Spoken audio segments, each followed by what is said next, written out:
Bonjour à tous et bienvenue dans Déclic, le podcast qui tente de décrypter Google Ads et plus généralement l'univers du SIA. Je suis Jérémy Lacoste, consultant SIA depuis plusieurs années et j'aurai le plaisir d'aborder plusieurs fois par mois une problématique search. Sans langue de bois mais toujours avec bienveillance, son mission au cours de chaque épisode est de déconstruire les mythes autour de Google Ads, une plateforme qui vient de fêter ses 20 ans en partageant mes échanges, lectures et retours d'expérience.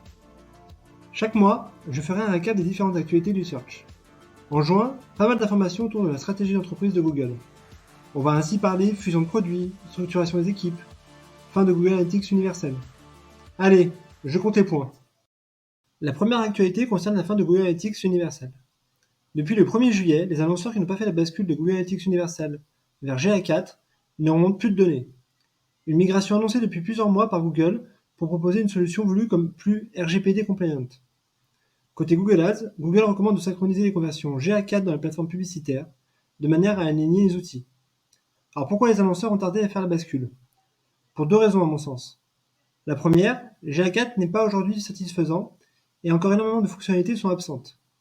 La deuxième, cela représente un coût en termes de temps humain pour gérer une bascule qui est tout sauf sans couture.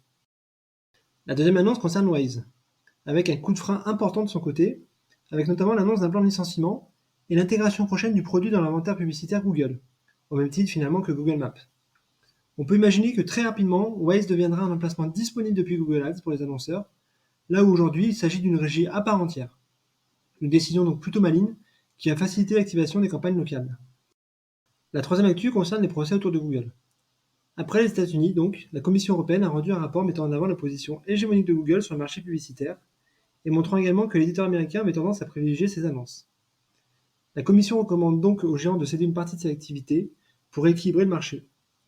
Notons également que Gamet, l'éditeur de USA Today, a également déposé plainte pour pratiques commerciales trompeuses, jugeant que Google est responsable de la baisse de ses revenus publicitaires. Difficile d'imaginer la suite à donner, car Google a déjà été en proie à ce genre de procès en 2020, sans qu'il y ait eu d'effet. La quatrième actualité concerne YouTube. YouTube vient en effet de lancer un test pour arrêter sa diffusion sur les internautes qui utilisent des adblockers. Je rappelle que près d'une personne sur 5 utilise aujourd'hui un bloqueur de pub, donc l'enjeu est majeur pour la plateforme qui voit ses revenus baisser malgré le lancement il y a quelques années d'un abonnement payant. La cinquième actu concerne Performance Max, avec plusieurs points. Le premier point, les enchères sur les ventes en magasin ainsi que les reporting sont désormais disponibles en Performance Max, manière de prolonger la migration avec les campagnes local ads. Pour les activer, il faut créer une campagne Performance Max avec des objectifs en magasin ou multicanaux. Le deuxième point, depuis ce mois-ci, Performance Max permet de générer automatiquement des assets créatifs à partir de la lecture des landing pages. Un bon moyen finalement de lutter contre la fatigue publicitaire. Google met en avant une augmentation de 2 points de taux de conversion pour les annonceurs qui l'utilisent. Et enfin, le troisième point, le déploiement également des restrictions d'achat de marques dans les campagnes Performance Max, mais aussi sur les campagnes Search. Cela doit permettre un meilleur pilotage des campagnes qui utilisent le large et qui peuvent diffuser par erreur sur le territoire sémantique des concurrents. La sixième actu concerne les campagnes d'application. Après avoir longtemps laissé de côté ce format, Google semble enfin être prêt à investir de nouveau dans ses campagnes.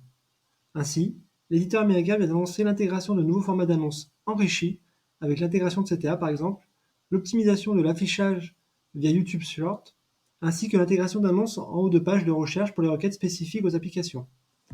Une batterie d'optimisation en plus vient de s'ajouter, que ce soit du reporting, l'intégration de l'improfond en groupe d'annonces, ou encore l'annonce de l'intégration prochaine d'un outil de génération de vidéos.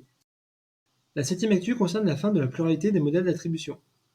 Je l'avais annoncé le mois dernier, mais nous avons déjà un calendrier.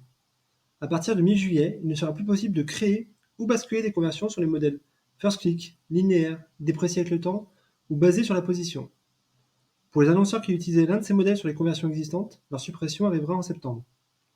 Honnêtement, ce n'est pas une énorme perte, puisqu'avec la dépendance aux cookies, ces modèles ne connectaient déjà plus qu'une conversion sur deux.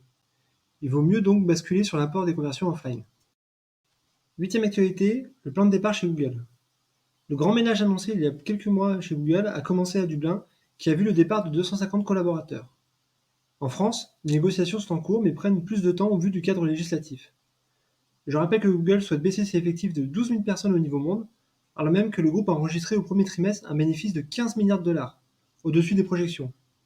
Comprenne qui pourra. Voilà, cette 16e revue d'actu est terminée avec un agenda solide autour de la structuration produit de l'entreprise.